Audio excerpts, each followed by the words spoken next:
A retired Marine gunnery sergeant with 3 combat deployments showed me this at a gun show in Tulsa last spring. He reached into the back of his F-250 and pulled out something that cost him $17.49.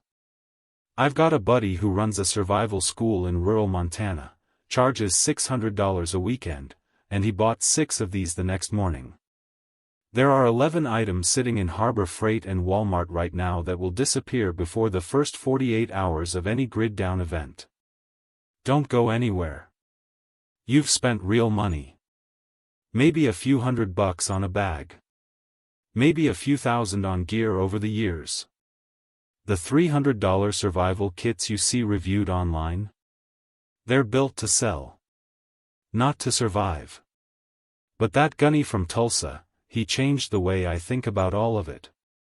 The item a retired Army Ranger told me he brings on every single backcountry patrol. Costs under $9. Item number 7, Cobb LED work light. This thing. $12.99 at Harbor Freight. And before you click away thinking you already know what this is, you don't know how veterans are using it. It runs on 3 AA batteries, throws 400 lumens, that's real light, not flashlight light, and it's got a magnetic back that sticks to any metal surface. When you're in a sustained grid-down situation, day 3, day 5, day 10, hands-free ambient light becomes more valuable than a single beam. A retired Navy corpsman, 2 tours in Fallujah, he told me he keeps 4 of these in his truck. 4. I asked him why 4. He said, 1 per zone. You don't want to be moving lights around in the dark. When Hurricane Ida knocked out power across Louisiana for 2 weeks in 2021, people were running to hardware stores for candles. Candles. You know what was still on the shelf at Harbor Freight? These. This light can signal. Clip it to a fence post facing a road. Flash it at a passing vehicle. Mount it high on a structure. 400 lumens at night is visible for over a mile in open terrain. Item number 6, Slime Tire Sealant. It's 2 a.m. Grid's been down for 36 hours. You're running a back road trying to get to your sister's place 30 miles out. Flat tire. Most people in that moment are finished, not because of the flat, but because their spare is a donut rated for 50 miles per hour. Slime tire inflator and sealant. $8.97 at Walmart. Works down to -35 degrees Fahrenheit and seals punctures up to a 1/4 inch. You shake the can, you screw it onto the valve stem, you push the button. 30 seconds. The tire inflates and the sealant coats the inside. $8.97. Your $300 survival kit doesn't have this. Your $400 bug-out bag doesn't have this. Your tactical chest rig definitely doesn't have this. Item number 5, Harbor Freight Tarp. Harbor Freight Multipurpose Poly Tarp. The blue ones. $6.49 for an 8x10. Grommets every 18 inches. A former Marine Corps survival instructor told me he handed students a Harbor Freight tarp and nothing else, to build a shelter that would hold through a Pacific Northwest rain event. A $9.99 tarp versus an $80 tactical shelter. If you know how to rig a tarp, ridgeline, A-frame, lean-to, rain fly, that $9.99 piece of poly is lighter, more packable, faster to deploy. After the derecho tore through Iowa in 2020, a prepper group used Harbor Freight tarps to cover 3 damaged roofs for 6 weeks. You know what held? The tarps. Item number 4, Aquatabs. What happens when you're not at home?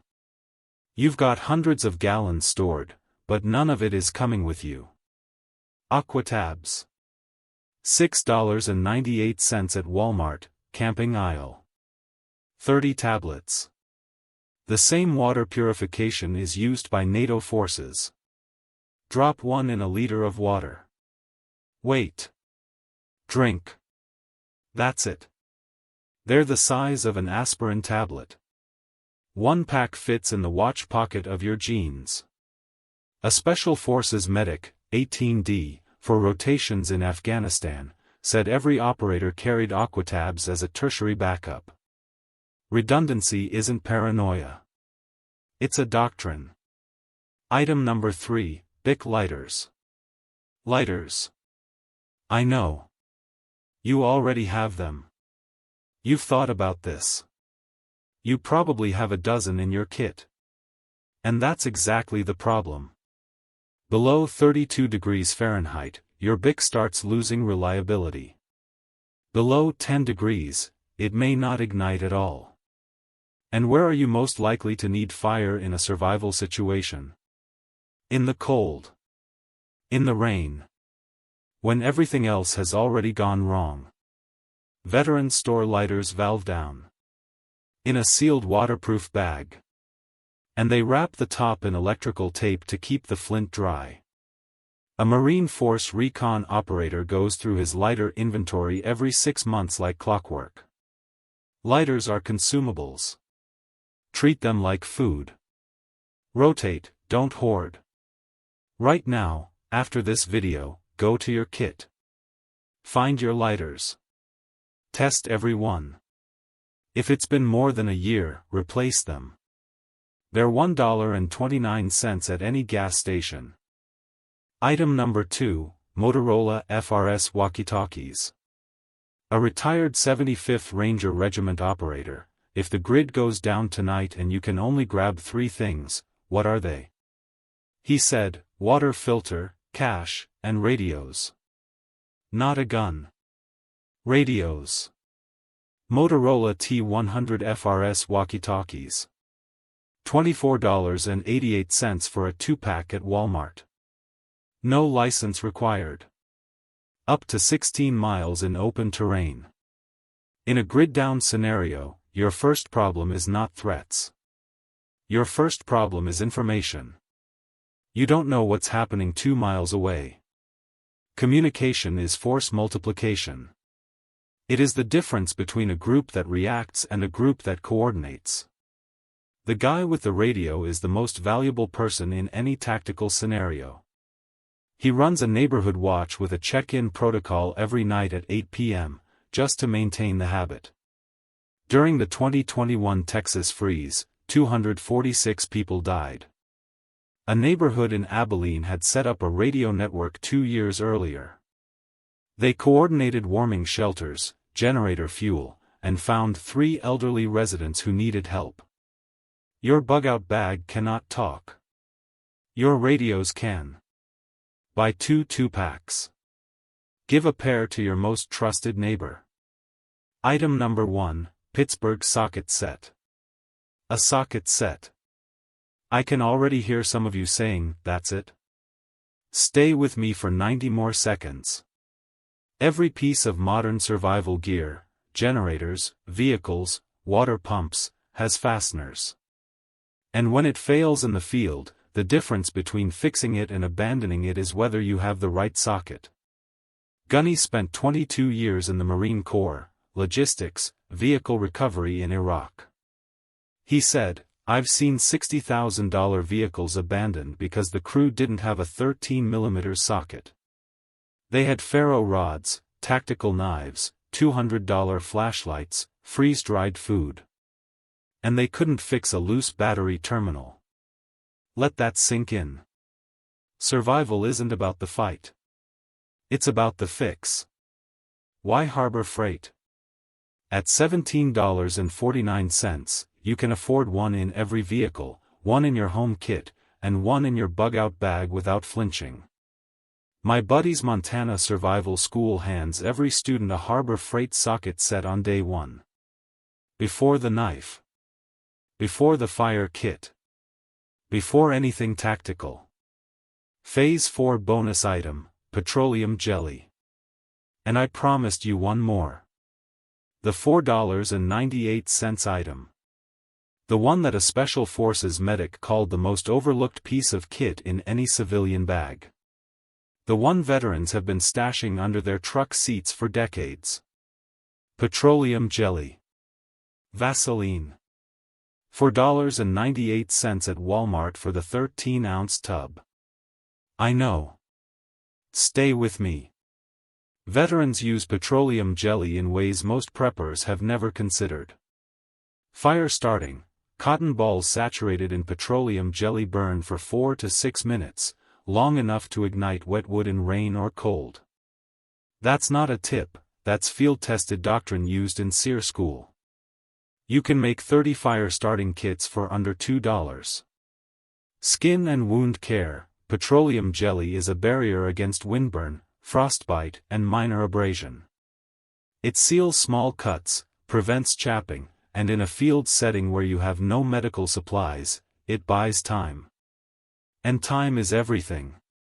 Metal protection. A thin coat of petroleum jelly on tool heads, firearm components, and socket sets prevents rust in high humidity or wet conditions. Gunny coats his socket set before every vehicle trip. $4.98 prevents you from needing a $17.49 replacement. That Special Forces medic from Tennessee, the 18D, he told me, every corpsman I know has a tub in their bag. It costs nothing. It does everything. It's the most medically underrated item in the civilian survival community.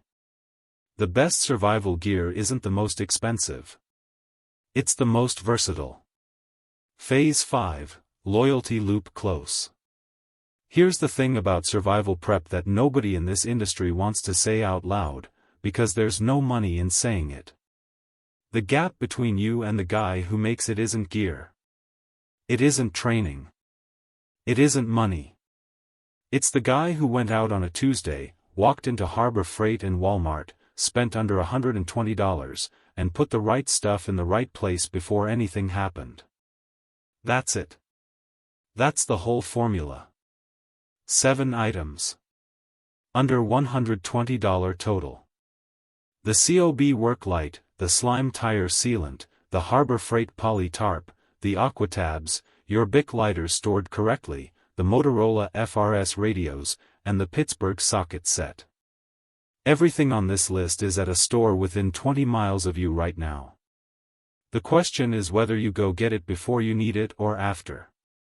Now, in my next video, I'm breaking down the 3 states where veterans and former military are actually relocating right now in preparation for long-term instability. Not the states you see on survival forums. The real ones. The ones with the right combination of water access, defensible terrain, and loose land use laws. The number 2 state on that list is one most Americans have never once considered as a survival relocation destination, and when you hear the reasoning, you're going to understand immediately why it's not talked about online.